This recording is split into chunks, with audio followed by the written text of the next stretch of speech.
At just 24, Danjuma Oak tasted what many only dream of: unimaginable wealth, women, fame, and power. But what the world didn't know was that it all came with a heavy price. 1 year of enjoyment, followed by a lifetime of regret. Danjuma was born and raised in Wadata, a dusty, crowded part of Makurdi, Benue State. Life for him was never smooth. His father died in a motor accident when he was only 12, leaving his mother to fend for 5 children with a meager income she earned from selling akara at a local junction. Danjuma was bright, top of his class, and full of ambition. He wanted to become a civil engineer and change his family's fortune. But reality hit hard.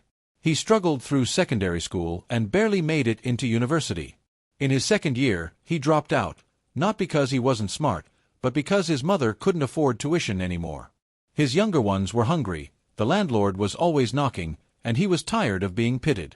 His turning point came one hot afternoon.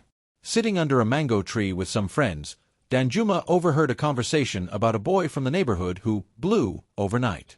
A guy who once borrowed 100 Nigerian nairas was now driving a Mercedes-Benz and throwing parties every weekend. The streets whispered the truth: ritual money. Out of frustration and curiosity, Danjuma reached out to a former classmate turned Instagram baller, Oak John, now known online as Slim Ice. After days of convincing, Slim Ice agreed to link him up with a man he called Baba Kola, a spiritualist from Ibadan. "Baba no day do human blood," Slim Ice assured.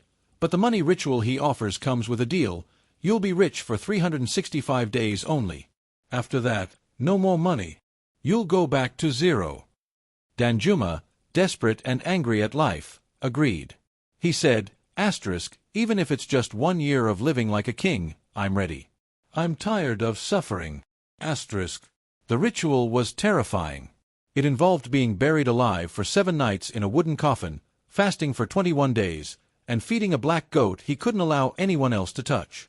On the final night, Baba Kola gave him a red ring and said, "As long as you wear this, you'll prosper. But once the time is up, no power will stop the reversal. Prepare yourself." 2 days later, Danjuma's life changed. He received an alert of 850 million Nigerian nairas and found 5 international debit cards loaded with money.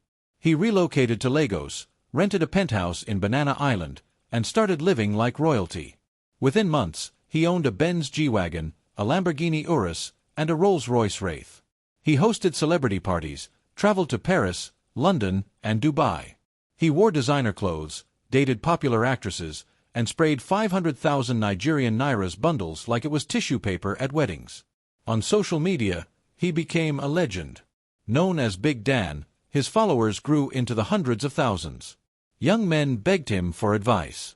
Girls slid into his DMs, offering themselves just to taste his wealth.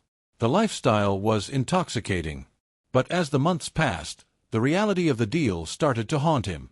By the 10th month, he couldn't sleep. Every sound made him jump.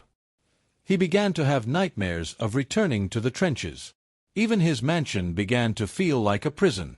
His laughter became forced. The joy of the wealth was fading faster than he expected. When the 365th day came, Danjuma woke up to silence. His luxury bed was gone. His wardrobe was empty. The apartment, bare. He picked up his iPhone, and it was no longer working. He rushed to the parking lot. No cars. He opened his banking apps. Every account read Nigerian Naira 0.00. He checked his hand. The red ring had vanished. Security men no longer recognized him. He was thrown out of the estate like a madman. Danjuma returned to Makurdi with only the clothes on his back. He now stays in a small room behind his mother's house, wearing slippers and telling his story to anyone who would listen. "I had everything," he says, eyes distant. "Money, fame, respect. But it all ended like a dream. Don't be in a hurry for riches that won't last. I lived fast, but I'm dying slow." Young men still gather around him to hear the tale. Some laugh and say, "If not me, I go enjoy that 1 year die." And Danjuma smiles, not because he agrees, but because he knows, they don't understand the emptiness that comes after fake riches run dry. Please, do well to subscribe to my YouTube channel. Thank you.